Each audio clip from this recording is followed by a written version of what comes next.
I was thinking, as we are kind of ushering in a new year, what is the message that I felt like, what's the message that God would have us take to heart this morning so that we can charge or march toward 2017? And as I was thinking, I was reminded of this story, because I think there's some incredible lessons that we can learn from the story of the Good Samaritan. So that's the story this morning. One day, an expert in the religious law stood up to test Jesus by asking him this question: "Teacher, what should I do to inherit eternal life?" Jesus replied, "What does the law of Moses say? How do you read it?" The man answered, "You must love the Lord your God with all your heart, all your soul, and all your strength, and all your mind, and love your neighbor as yourself." "Right," Jesus told him. "Do this and you will live." The man wanted to justify his actions, so he asked Jesus, "And who is my neighbor?" Jesus replied with the story. A Jewish man was traveling from Jerusalem down to Jericho, and he was attacked by bandits. They stripped him of his clothes, beat him up, and left him half dead beside the road. By chance, a priest came along. But when he saw a man lying there, he crossed to the other side of the road and passed him by. A temple assistant walked over and looked at him lying there, but he also passed by on the other side. Then a despised Samaritan came along, and when he saw the man, he felt compassion for him. Going over to him, the Samaritan soothed his wounds with olive oil and wine and bandaged them. Then put the man on his own donkey and took him to an inn, where he took care of him. The next day, he handed the innkeeper 2 silver coins, telling him, "Take care of this man. If his bill runs higher than this, I'll pay you next time I return." Now, which of these 3 would you say was a neighbor to the man who was attacked by bandits? Jesus asked. The man replied, "The one who showed him mercy." Then Jesus said, "Yes, now go and do the same." There's a question that is asked at the beginning of the story. Actually, the story is in response to the question that was asked. What must I do to inherit eternal life? That was the question that the teacher of the religious law, an expert in law, came to Jesus. And he asked that question. Teacher, what must I do to inherit eternal life? And the reason why I want to start with this passage on this first Sunday of the year is because isn't this the most important and significant question that we have to ask as well? Lord, what must I do? Lord, what must I do so that when it's all said and done, that I will not be disqualified, as Paul says, that I will attain eternal life? If we knew how we had to live, if we knew what we needed to do to accomplish this, wouldn't we go full speed into 2017? Absolutely focused. So that by end of when it's all said and done, that we would have succeeded. The answer to the question is twofold. Jesus says this: first, love the Lord your God with all your heart, all your soul, all your strength, and all your mind. And second, it says, love your neighbor as yourself. The verb love in the Greek is the present tense, which means that you love and then you keep on loving. It's not a single one-time action, but it's a continuous action. You love God and then you keep on loving God. You love your neighbor as you love yourself. You keep on loving. Constantly, continually, in an uninterrupted way. It's a word that requires us to understand it as that almost is never ending. That there's no pause. That's how you are to love God. That part I think we can do pretty well. But it's the love your neighbor aspect, which is where I want to bring focus to this morning. Who is my neighbor? He asked 2 questions. He said, what must I do to inherit eternal life? And then it's a very interesting choice of words.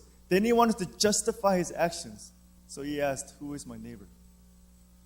You see, the Jews believed that a neighbor was somebody that was in close proximity, someone that they knew. There would not be an expectation that they would show that kind of love to a complete stranger. That wasn't an expected belief at this time. So he's saying, all right, then let me define who my neighbor is. And so Jesus tells him this question. We also ask this question, maybe not exactly like who is my neighbor, but we ask it in a way because we want to know, who does God expect us to love? What we're really asking is, God, who qualifies for my love? Who is worthy of my love? And I believe that as we look through this story, that the way that we love today is in contrast to the way that Jesus is speaking here. The story actually teaches us about the character of our love. And that's what we want to do. This morning, I want to look at our hearts. And I want to look at our love. What motivates us? And to see how it is it that we love. And how is it different in the way that in this story, that the Samaritan loves. The first lesson or the first truth this morning is that we must learn to love others regardless of who they are. To love others regardless of who they are. The characters in the story are a Jewish man, a priest, a temple assistant. Modern day it would be a pastor, maybe a worship leader or something like that. And a Samaritan. Modern day equivalent, I don't know, somebody that hates Christians, ISIS, a terrorist. That would be the characters today.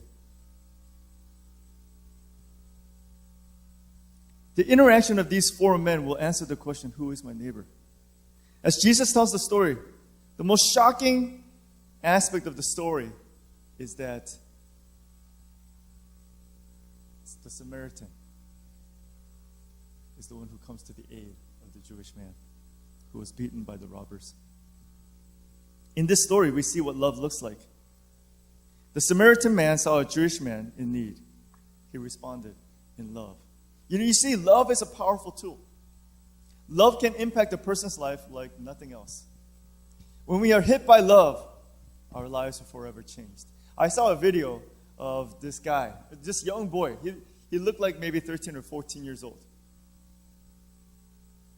And the video was kind of shot behind him. He was sitting in front of a Nintendo console at a Best Buy.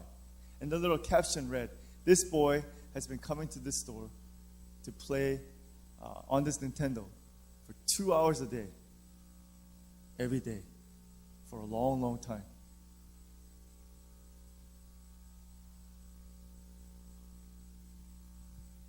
So the store owners, store employees, they began to notice this boy coming in every single day. And he would just sit there hours and hours and hours playing.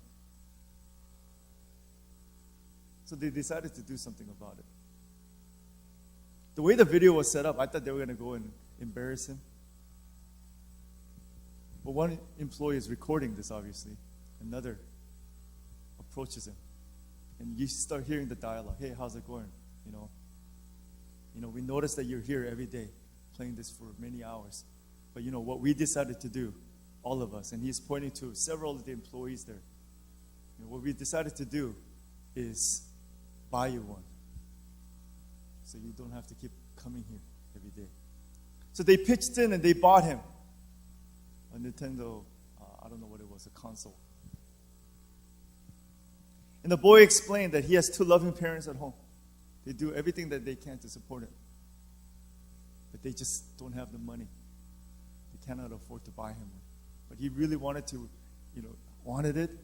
But he didn't want to, keep on nagging his parents. So that's what he did. He just came and played. The boy is in shock. He thinks it's a joke. But as he realizes that this is a serious gesture of love, he begins to cry. See, love impacts us in a way. You and I, we've all experienced that love to some degree. it impacts us. Love is powerful, and there is power in love. When we choose to love people, it has powerful results, but too often we're selective on who we love.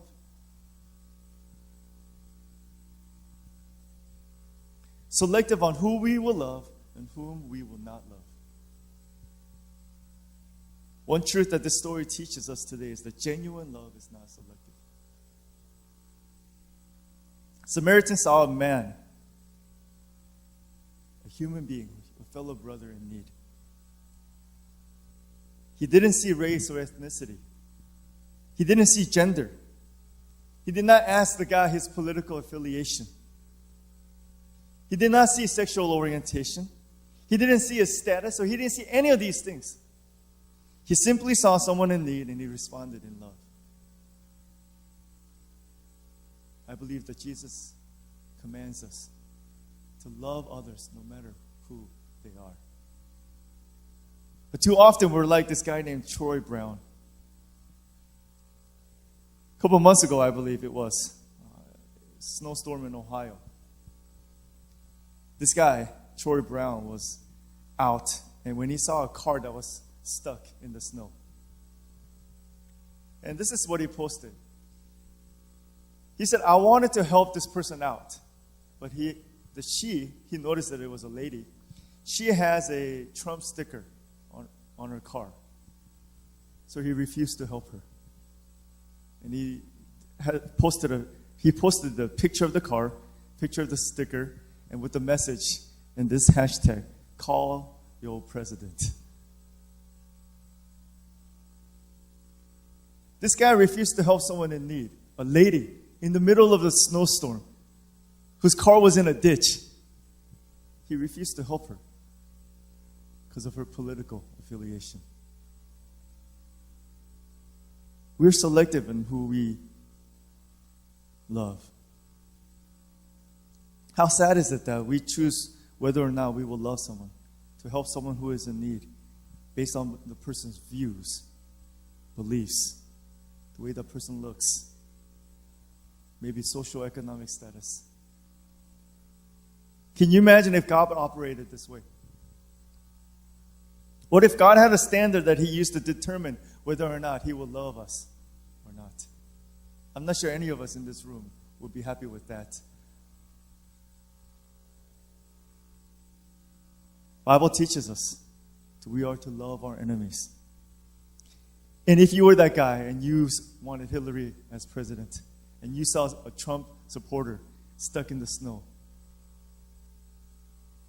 God would expect us to go out and help that person. See, the story of the Samaritan teaches, or the story of the Good Samaritan teaches that Samaritan, the arch enemy of the Jews, he simply helped out a person in need. Did not see race, did not see ethnicity, didn't see any of the other things. He simply saw a person in need and he responded in love. And that is what God calls us to do. Second truth from this story is we respond to the needs of others without any thought to personal inconvenience. You see, sometimes we don't respond in love because of inconvenience. Why did the priest and the temple assistant pass by? Major inconvenience.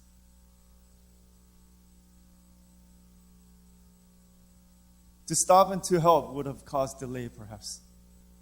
Some of the commentators believe that they probably thought the person was dead, and by touching him, they might be ceremonially unclean. Other people discredit that. They're saying they were not on the way to Jerusalem, but on the way from Jerusalem. Therefore, I don't know. But that's usually one of the popular views or understandings. Religious protocols seem to take greater importance than compassion. It's an inconvenience to love someone because it requires our time, our resources, and it requires much more than we are comfortable with or willing to do. Earlier this summer, I shared with you guys a story of a young lady at the church in California. Her name was Rama. She was the Iranian international student who came to Anaheim and was connected to our church. tried to commit suicide 5 times in the first several months. And, when we started talking with her already 4 years ago, as we begin to talk and interact with her over the years, I've seen a major transformation. I shared with you last time. She, wrote a letter kind of sharing her story, and also the fact that her mom became a Christian last summer.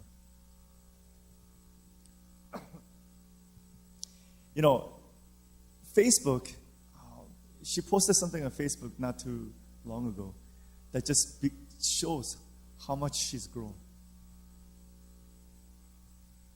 And I will tell you, and I tell her this too. She knows this too. To love her took a lot out of us as a pastoral staff. Whenever she, one time I got a phone call. Hey, she tried to commit suicide again, so we had to go and intervene. It required us a lot of energy and a lot of resources. And there are days when she has so many questions. She has so many questions about the Bible. She'd be like, Pastor John, do you have time to talk?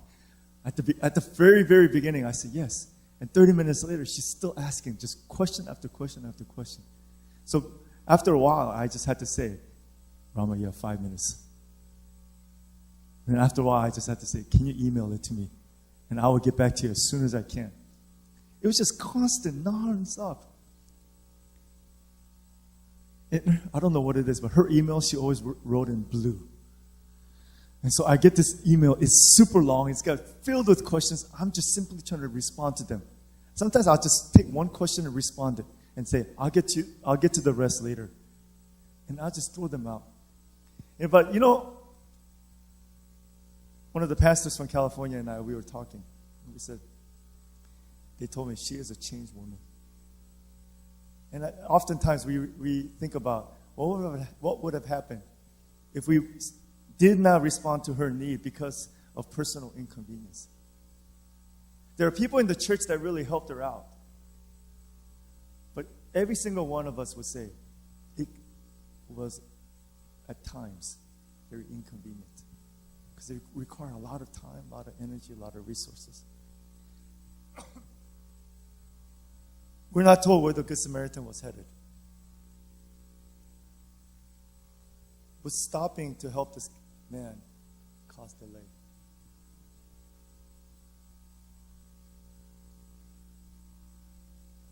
We're told in verse 33 that when he saw him, he had compassion. Compassion moved him to action.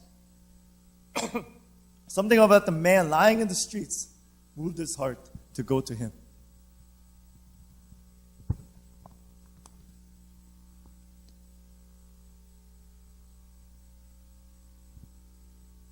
He went and he cleaned his wounds.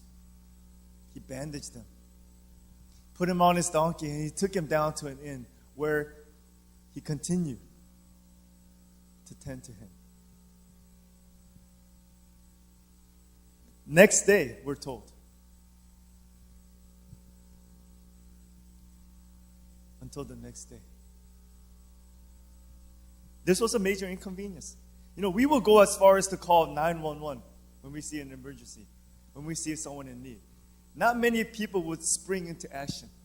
When we see that happening, usually people call that person a hero. You hear stories of people jumping in to burning houses, running into burning houses to rescue people, or even pets. When people are in need, but those are too far and few in between. When we see people in need, many times we often walk by. In 2008, 78-year-old Angel Torres tried to cross Park Street in Hartford, Connecticut. Before he could make it across, a car driving on the wrong side of the road hit him. The driver left the scene of the accident as the elderly man lay bleeding in the middle of the street. 9 other cars then drove around his body, and it took about 40 seconds for bystanders to leave the sidewalk to get a closer look at Torres. About a minute later, a police officer in the area saw Torres and called for an ambulance. Before the officer's arrival, 4 people had called 911, although no one directly came to the victim's aid. It was later found that Torres had been paralyzed from the accident. He ended up dying from his injuries about a year later. He never left the hospital. It seems quite clear that the witnesses of Torres' hit and run noticed what happened, and they knew what they saw was important. But why did they not feel personally obligated to act beyond the few people calling 911? And social psychologists and sociologists, when they look at this, they say the people did not respond because they did not have compassion, that there was no connection from the victim to their heart. The Samaritan, he saw it, and he had compassion. Immediately his heart went out. And because of that, he responded. Whereas the religious leader, he came, he saw, and he walked by. There was no compassion. These people, they saw, they called 911, but there was no connection. There was no compassion in their hearts, and no connection with this man for them to go. What would you have done? I don't know. I think I would have ran to the street and ran to him and to check on him. It's remarkable that no one did anything but call 911. We are called to love our neighbor, regardless of what kind of inconvenience it may bring us. The priest, the temple assistant, they assess the situation, determine, maybe this is too much trouble than it's worth. I'm a little busy today. I have to get to Jericho. So they pass by. Love does not factor in cost. It is not selective. There's no formula where we can punch in all of the information and determine whether or not we will help the person in need or not. Where we will respond in love. Love responds to a person who is in need no matter what, regardless of personal inconveniences. The third truth from this story this morning is this: to be generous in your love. And where do we see this? Look at verse 35. The next day, the Samaritan handed the innkeeper 2 silver coins, telling him, "Take care of this man. If his bill runs higher than this, I'll pay you the next time I'm here." The Samaritan, he saw the injured man. He took care of him. He tended to his needs, bandaged his wounds, put him on his own donkey, took him to an inn, took care of him all night long. Almost like, I want to make sure that this guy is okay. I'm just not going to just dump him off. He never thought, I've done enough. He stayed, and he took care of him all night long. I don't get the sense that he slept much that night. The picture I see is the guy laying on his bed, and the Samaritan guy constantly taking a towel, bandaging, changing out his bandages, maybe putting a cold towel on his head, monitoring him, make sure that he's breathing. That's the picture that I sense was what was going on here.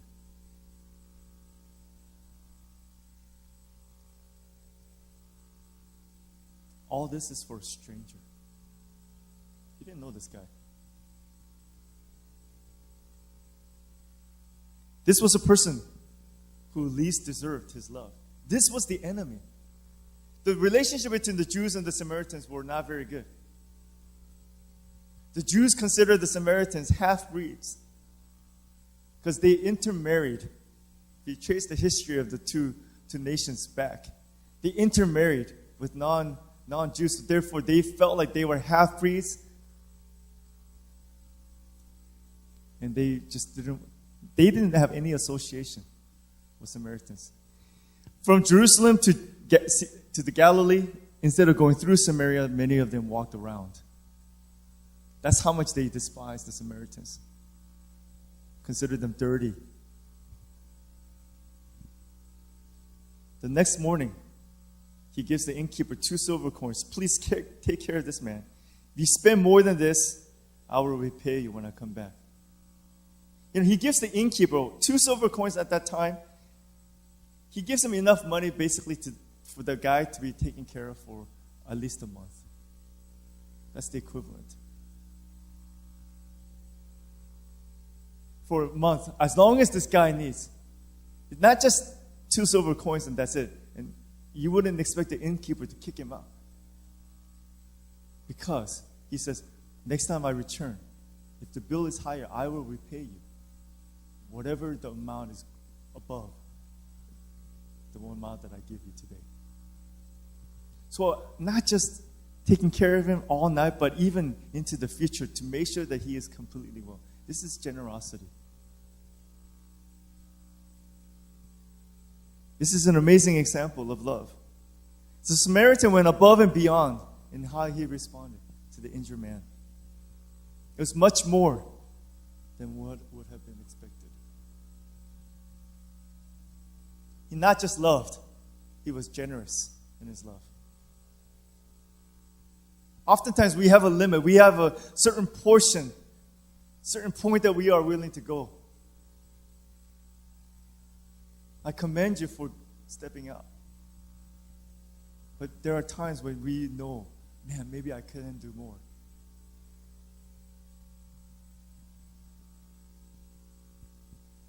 There was a guy one day at church. I knew him from Portland. He came to the church that I was serving at before I moved to California. And he always had a lot of need. He was trying to, always kind of moving from one job to another.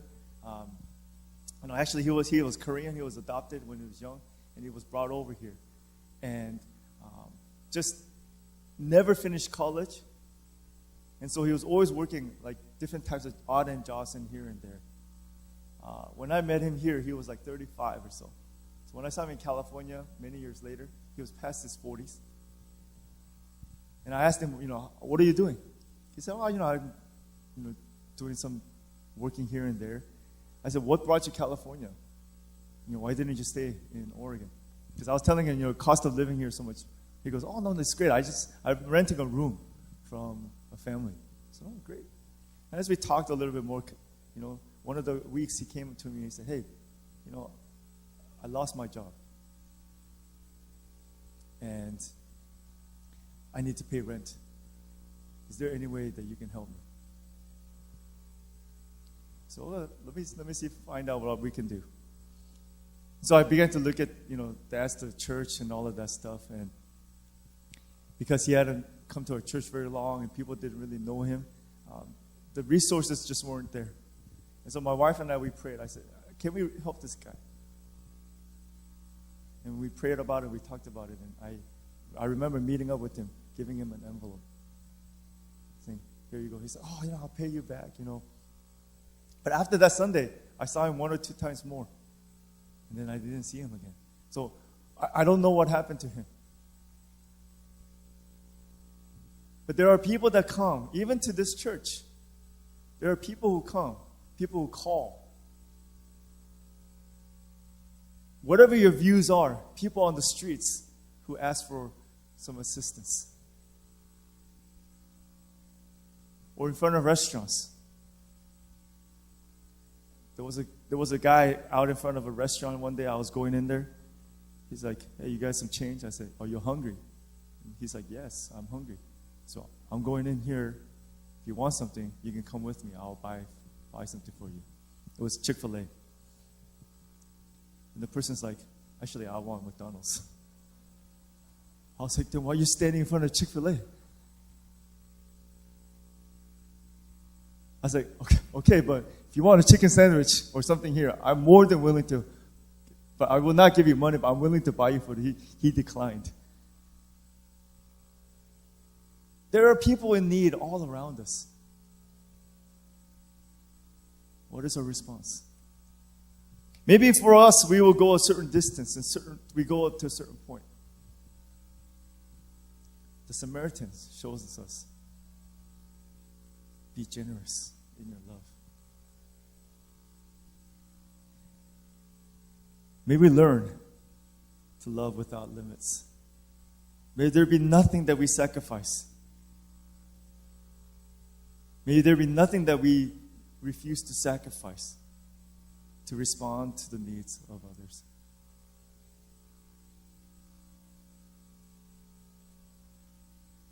How will you choose to love in this new year? You know, one of the things I want our church to be marked or characterized by is this generous spirit of loving and giving. You know, our Portland Rescue Mission was canceled because of the snow. And I've been in contact with Chloe, who's actually the volunteer coordinator there. We're trying to set something up very soon. And most likely this time we'll try to do it. Hopefully this time it won't snow. I don't know. This year even this morning, I got up at 7. I looked outside. It was dumping snow. I was like, oh man, what's going to happen today? But it's good to see all of you. I don't know what it's like. I haven't looked outside for a couple hours. So, how will you choose to love this year? Will you love regardless of race, ethnicity, gender, political views, sexual orientation, economic status? Will you love the unlovable? Will you love even if it inconveniences you? And will you be generous with that love? That's the question I have for you this morning. That's what I want us to really reflect on and think about. His Samaritan's heart was full of love. It was so full of love that when he saw a man in need, it didn't matter who he was. It didn't matter how much time it would take. He simply loved the man to the full extent of his abilities and then some. Will you love that in that way? Will you learn to love in that way? Because we go back to the question, how do you inherit eternal life? We are more than willing to love God with everything that we've got. But to those around us, to our enemies, to those who hurt us, to those who offend us, to those who break their promises, those who disappoint us, we're not as willing. And Jesus says, if you want to inherit the kingdom, if you want to inherit the eternal life, not only must you love God, but you must love your neighbor as you love yourself.